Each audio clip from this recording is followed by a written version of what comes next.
من قرآن کریم نے پہلی ہی شروع میں ذالکل کتاب کہا تھا. اس کو کتاب،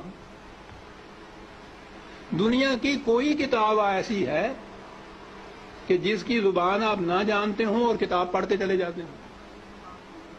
کوئی کتاب آپ بتا دیجیے. زبان نہ جاننا تو ایک طرف، فرض کرو زبان جانتے بھی ہوں اور وہ کتاب کی زبان ذرا مشکل ہو تو آپ ایک آدھ صفحہ پڑھ کے کہہ دیتے ہیں کہ نہیں صاحب میری سمجھ میں نہیں آتی. آپ کتاب پڑھتے ہیں تاکہ سمجھ لیں اس کو. خدا نے بار بار کہا ہے کہ ہم نے اس کو لسان عربی مبین میں واضح طور پر اس کو بیان کیا، لعلکم تعقلون، تاکہ تم سمجھ سکو.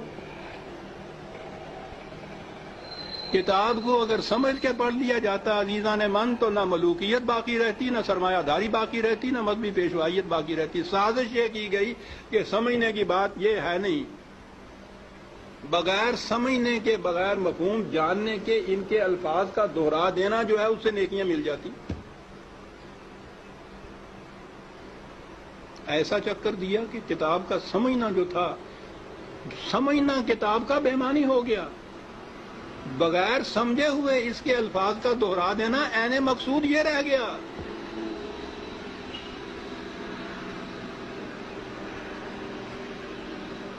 اعلیٰ سے اعلیٰ درجے کی کسی طبیب، حکیم کی، فلاسفر کی نسخوں کی کتاب، ہر مذہب کا نسخہ جہاں لکھا ہو اس کے اندر آپ اس کو سمجھے نہیں اس زبان کو، اور وہ نسخے زبانی یاد کر لیں اور صبح اٹھ کے ان کو نسخوں کو رٹتے رہیں، شام تک بولتے رہیں. کچھ پتہ نہ ہو آپ کو کہ سونف کسے کہتے ہیں، ترنجبین کیا ہوتی ہے،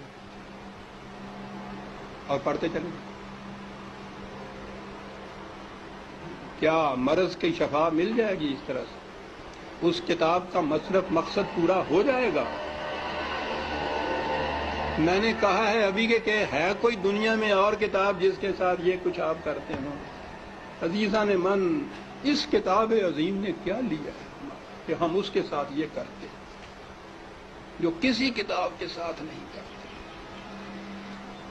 یہ سب اس لیے کہ یہ سمجھ میں نہ آ جائے، کہیں ہو نہ جائے آشکارا شرع پیغمبر. کہیں یہ آج ہی کی سازش نہیں ہے، شروع سے چلی آ رہی ہے. یہ لگا دو اس لائن کے اوپر کہ دہراتے جاؤ اس کو ساتھ بغیر سمجھے. نہ وہ آگے جو امام کھڑا ہوتا ہے حافظ، اس کو پتا ہوتا ہے میں کیا لفظ دہرا رہا ہوں، نہ یہ سننے والوں کو پتا ہوتا ہے کہ یہ الفاظ کیا معنی رکھتے ہیں. دونوں ہی مطمئن ہوتے ہیں کہ ثواب حاصل ہوتا ہے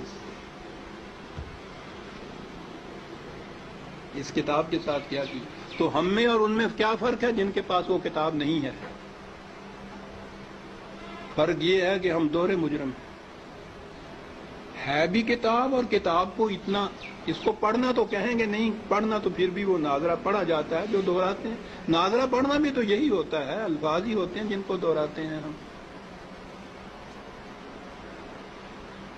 یہ کتاب ہدایت تھی، یہ وہ نقشے اس میں دیے ہوئے تھے کہ فلاں دوراہے پہ پہنچو تو دائیں کی طرف مڑ جاؤ تو اس طرف جاؤ گے، بائیں کی طرف کا راستہ اس طرف چلا جائے گا.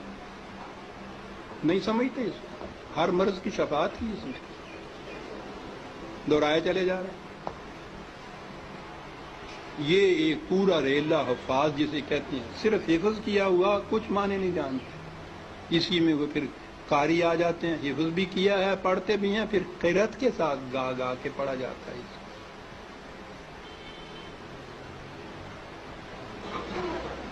قانون کی کتاب گا کے پڑھنے کی. قرآن میں یہ لکھا ہوا ہے کہ چوری کرنے والا عورت ہو، چوری کرنے والی ہو، جرم کے عوض میں اس کے ساتھ یہ سزا اس کو دو. اب اس کو آپ گاتے چلے جائیے قانون کو.